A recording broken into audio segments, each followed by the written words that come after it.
in this video, we are going to be talking about how God Almighty is the embodiment of humility.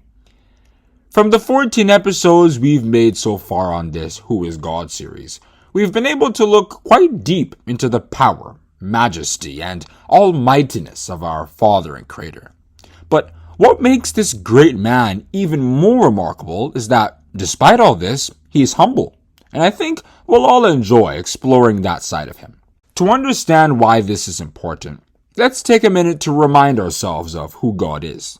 God Almighty is the maker of both the heavens and the earth, and everything that is in them. If we read Genesis chapter 1, verse 1. His abode is in heaven, where beings way more powerful and mightier than us are. If we read Psalm chapter 11, verse 4, chapter 115, verse 3, verse 16, and Isaiah chapter 66, verse 1.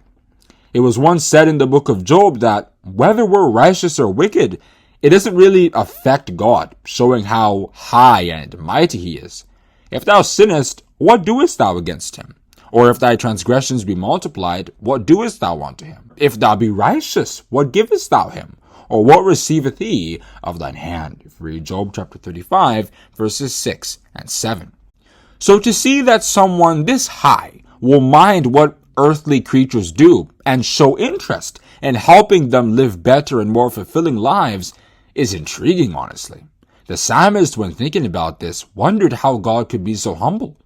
When I consider thy heavens, the work of thy fingers, the moon and the stars which thou hast ordained, what is man that thou art mindful of him, and the son of man that thou visitest him? If you read Psalm chapter 8, verses 3 and 4.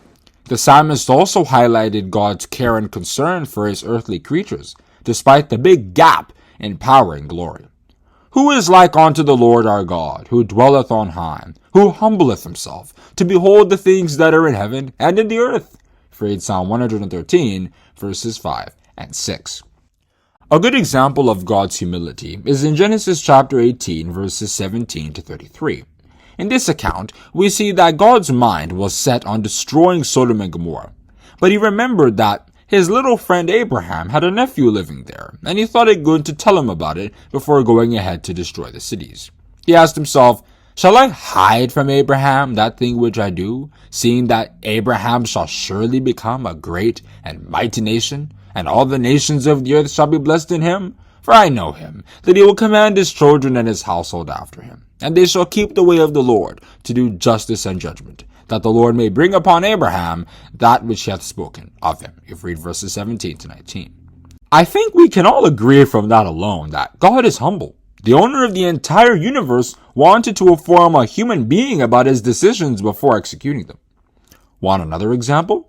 Well, if we read Numbers chapter 14, verses 13 to 19, we can see that God got fed up with Israel as a nation due to their stubbornness and disobedience. And he even said that he wanted to disinherit them and make of his servant Moses a greater nation and mightier than they, as he put it. However, that wasn't really in line with what he promised Abraham, and Moses, quote-unquote, reminded God of what the Gentiles would say upon hearing such a thing, and how he should forgive his people, because he's a merciful and loving God. In turn, God decided not to do it, but rather lead the Israelites into the land, provided that all the adults who rebelled would die in the wilderness. But think about that. God Almighty, as big as he is, listened to the suggestion of a human being. If God was proud and puffed up, he would have simply ignored Moses and went ahead with it. But he was humble and could listen to what his earthly friend told him. But what makes his humility very important is its connection to our salvation. Naturally, being as high as he is, the suffering humanity faces from day to day due to its sinful nature wouldn't affect him or change who he is. Yet he is concerned for our well-being and is interested in guiding us to a life that we ourselves will enjoy. The psalmist, in his summary of God's purpose, highlighted his remarkable humility to mind the condition humanity faces and seek to change it for the better.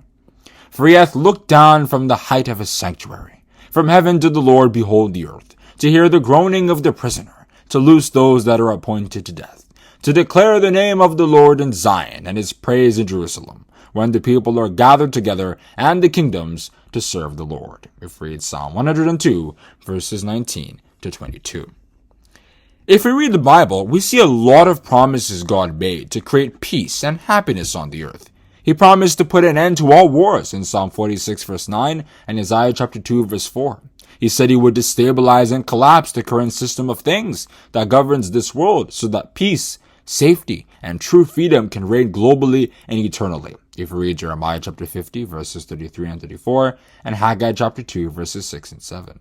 Through his word, he gives us hope of a good future with no sickness, pain, death, or sorrow. If we read Revelation chapter 21 verse 4 and Hosea chapter 13 verse 14.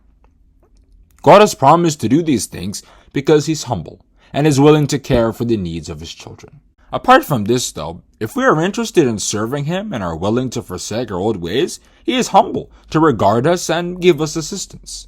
He looketh upon men, and if any say, I have sinned and perverted that which was right, and it profited me not, he will deliver his soul from going into the pit, and his life shall see the light. If we read Job chapter 33, verses 27 to 28. If we seek his guidance, he will gladly lead us in the path we should follow. The meek will he guide in judgment, and the meek will he teach his way. If we read Psalm 25, verse 9. And if we need anything to aid us as we serve him faithfully, we can always take it to him in prayer, and God as a humble man will give us a helping hand. As James said, if any of you lack wisdom, let him ask of God, that giveth to all men liberally, and upbraideth not, and it shall be given him. James chapter 1, verse 5. What's more, John said, and this is the confidence that we have in him, that if we ask anything according to his will, he heareth us. And if we know that he hear us, whatsoever we ask, we know that we have the petitions that we desired of him. If we read 1 John chapter 5, verses 14 and 15. So, I think that what we've looked at in this video is sufficient for us to get a sense of how God Almighty truly is the embodiment of humility. If you learned something new today or find what we said interesting, then give this video a like, and if you enjoyed, you can click the subscribe button now and also hit the notification bell so that you'll be aware when we post future videos. Have a good day, and God bless you.